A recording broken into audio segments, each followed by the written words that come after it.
द्यूतम,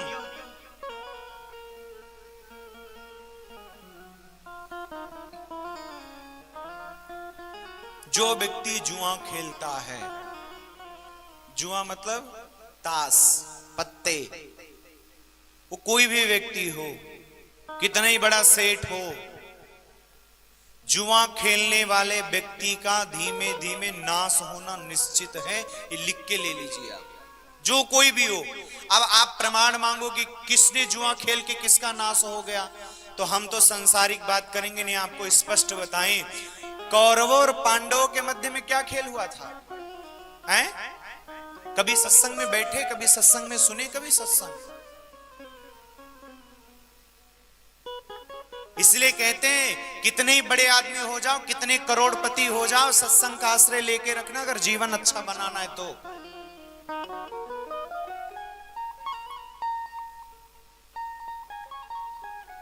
संसार में केवल संसार की सुविधाएं पैसों से मिल सकती हैं।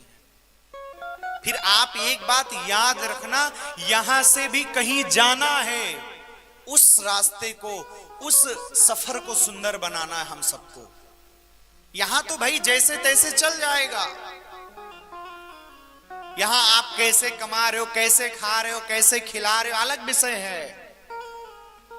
लेकिन यहां से भी होकर कहीं जाना की तैयारी अगर हम नहीं किए तो हमें भी 84 लाख योनियां भोगनी पड़ेंगी। आपने नहीं किया तो आपको ही भोगनी पड़ेंगी। आप कहोगे क्या दिक्कत है, भोग लेंगे, भोग नहीं, स्थिति गंभीर हो जाएगी। इसीलिए सत्संग जरूरी है। हाँ, जैसे बालक जन्म लेता है, बाप तैयारी करने लगता है कि बेटे को पढ़ा दो, पढ़ाओगे नहीं कमा कर खा नहीं पाएगा, वैसे ही सत्संग जीवन में करते रहो वरना दुर्गति हो जाएगी। तो हमारा और आपका सौभाग्य, इसीलिए मैंने आपसे कहा, केवल मैंने आपको शुरू में कहा था, अगर याद हो तो, अगर जो पहले दिन में थे तो आप थे पहले दिन में, जो पहले दिन में अगर उनको याद हो तो, कि सत्संग में बैठ जाओ वो अलग विषय है, और सत्संग में बैठकर सत्संग को अंदर प्रवेश करवाओ वो अलग विषय है। विद्यालय में आप अपने बच्चे को भेजो, स्कूल में अच्छे से अच्छे स्कूल में भेजो आप अपने बच्चे को, 1 लाख नहीं 2 लाख रुपया महीने का आप फीस जमा करो। अगर बच्चा वहां पर जाकर पढ़ेगा नहीं ध्यान से, और जाकर के 3 घंटे के बजाय 4 घंटा साहब के सामने बैठा रहे और पढ़ने में ध्यान ना दे, बताई हुई सर की बातों को अपने अंदर ग्रहण ना करे, तो कितनी ही वर्ष पढ़ता रहे उसके जीवन में आ से अंगा नहीं आएगा। तो विद्यालय में जाकर बैठ जाने से विद्यालय की पढ़ाई नहीं होती है, वैसे ही सत्संग में जाकर केवल बैठे रहने से सत्संग नहीं होता है। सत्संग में बैठ करके सत्संग का मनन करके जीवन में उतारना ही सत्संग का उद्देश्य है। सत्संग की उपलब्धि, सत्संग का सौभाग्य तो ये है भाई, बाप फीस भरता जाए, बेटा जाकर पढ़ाई ना करे तो इसमें बाप की गलती थोड़ी ना है, बेटे की गलती को ढंग से पढ़ नहीं रहा है। वैसे ही ठाकुर जी ने हम पर कृपा कर दी है अगर, कि सत्संग दे दिया है, भाग्योदयन बहुजन्म समर्जितेना, सत्संग मिल गया हमें और आपको, तो ठाकुर जी की कृपा है। लेकिन ठाकुर जी की कृपा सार्थक तब होगी जब उस सत्संग को हम अपने हृदय में बैठारेंगे। मैंने आपको शुरू में कहा, बड़े बड़े धनाढ्य लोग, संत समागम हरि कथा, संत समागम हरि कथा, संत समागम हरि कथा, संत समागम हरि कथा, तुलसी दुर्लभ दो, तुलसी दुर्लभ दो,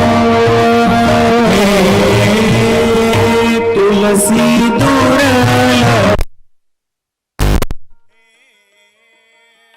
तुलसी दुर्लभ दो, सुतदारा अरुला लक्ष्मी सुतदारा और लक्ष्मी हे पापीव के घर हो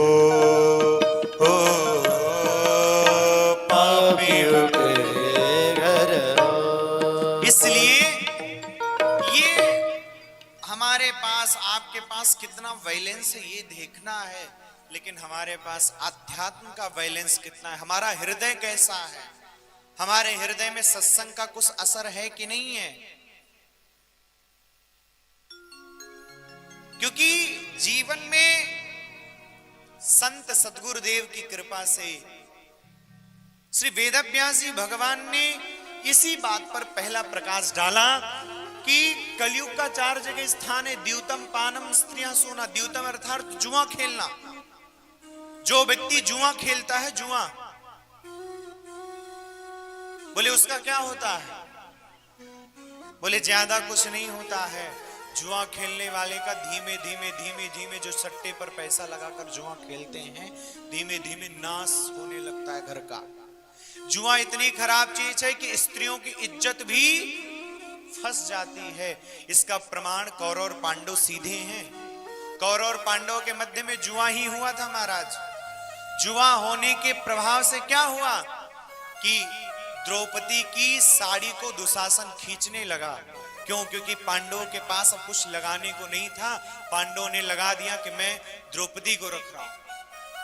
एक बार विचार करिए, जुआ खेलने से द्रौपदी जैसे का भी अगर ये हालत हो सकती तो हम तो संसार के जीव हैं, हमारी क्या दुर्गति होगी आप सोच लीजिए। द्यूतम पानम स्त्रियः सोना। पानम, पानम अर्थात शराब, दारू। जो जीव शराब पीता है महाराज,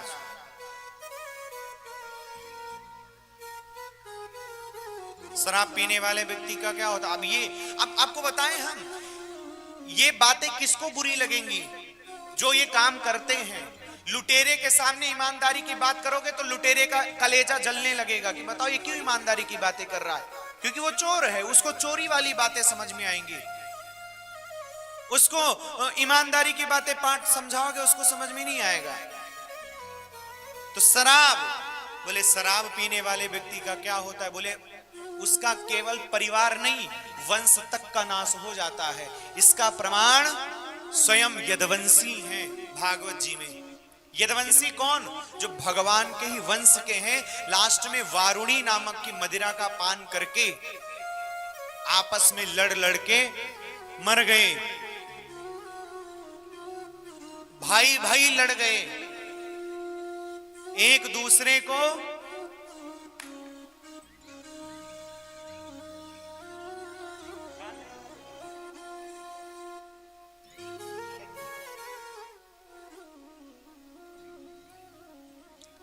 वारुणी नामक की मदिरा पान करने से यदुवंशी आपस में लड़ के मर गए। शराब पीने वाला व्यक्ति ना तो अपना होता है और ना अपने भाई का होता है और ना अपने परिवार का होता है। सीधी बात। और ये बातें हम नहीं, जिनकी कथा सुनने के लिए आप बैठे हो ना, वही कथा कह रही है। द्यूतम पानम स्त्रियः सोना यत्र धर्मश्चतुर।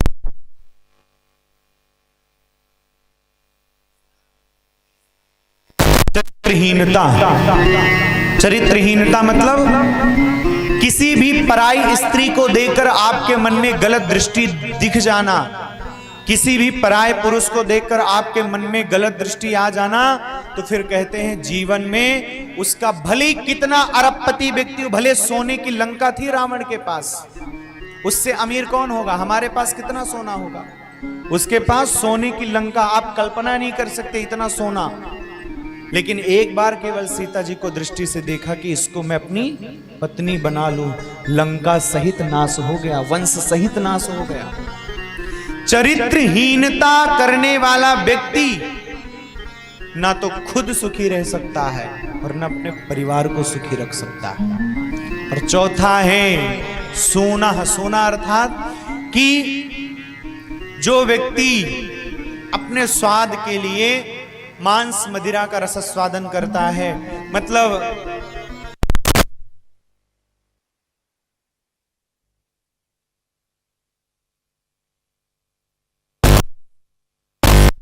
जीवन में जैसा आप कष्ट उनको दे रहे हो वो कष्ट भोगना ही पड़ेगा, उससे निवृत्त नहीं हो सकता जीव, उसको कष्ट मिलेगा ही मिलेगा। अब जब ऐसी बात कही, हमारे संत जन कहते हैं, शराब पीने वाले व्यक्ति से अगर आप पूछोगे जा करके कि शराब क्यों पीते हो, शराब पीने का क्या कारण है तुम्हारे, तो व्यक्ति ज्यादा कुछ बातें नहीं करेगा, वो एक ही बात कहेगा कि मैं शराब इसलिए पीता हूं कि शराब पीने से दुख हल्का हो जाता है, टेंशन कम हो जाता है, टेंशन कम हो जाता है। क्यों?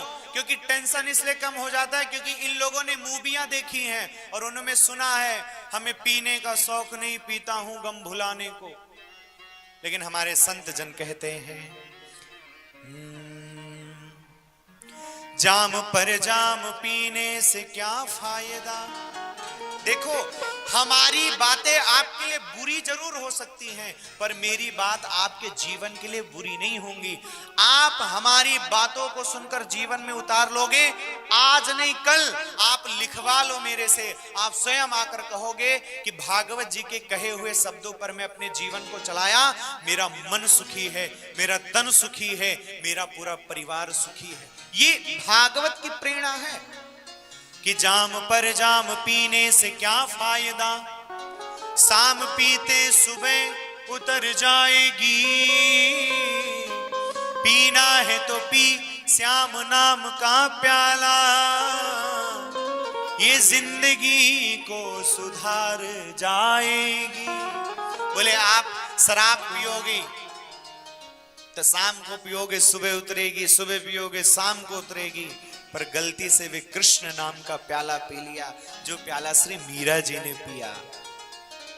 मैंने हरि अमृत ले लीनो सखी, मैंने हरि अमृत पी लीनो।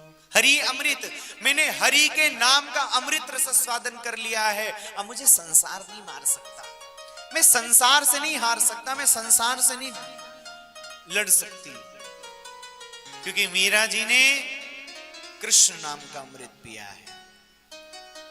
इसलिए जीवन में आप कितने बड़े हो, कितना आपके पास धन है, कितना आपके पास वैभव है, ये बड़ी बात नहीं है, पर आपके पास अध्यात्म कितना, ये बहुत बड़ी बात है। और उनको मतलब नहीं होता होगा जिनको नहीं होता होगा, मेरा जीवन तो भाई अध्यात्म से ही मतलब। इन्होंने ये